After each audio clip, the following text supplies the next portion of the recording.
Salia katika kaunti hiyo ya Tana River ni kwamba waziri wa utumishi wa umma Geoffrey Ruku aliongoza zoezi la usambazaji wa chakula cha msaada katika kijiji cha Morokani, eneo la Tana Kaskazini katika kaunti hiyo ya Tana River, ambayo ni miongoni mwa maeneo ambayo yaliwekwa katika hatua ya tahadhari ya ukame.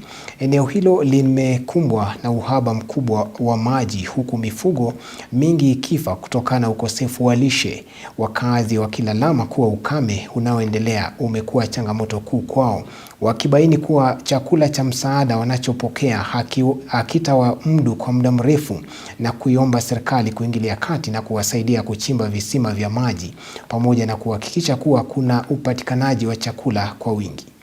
Wanateseka, mifugo ukiangalia, ukipita na helikopta unaona zingine zimekufa tayari. Kwa hivyo tunataka hatua ya dharura kwa wizara yako husika ya sehemu kame, ikishirikiana na wizara zingine ambayo inahusika.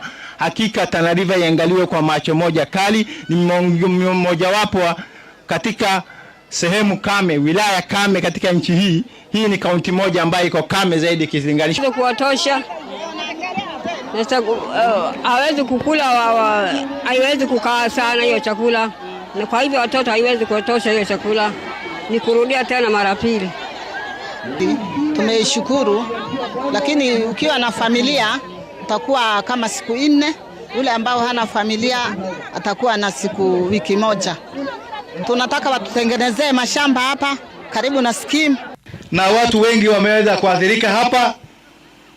Kwa hii sub county moja peke yake ya Tana North sub county, watu zaidi ya 10,000 wameweza kuathirika kwa sababu ya hii mambo ya ukame, na hali ni hii wewe mwenyewe unaionea. Tunaomba Mwenyezi Mungu aweze kutusaidia.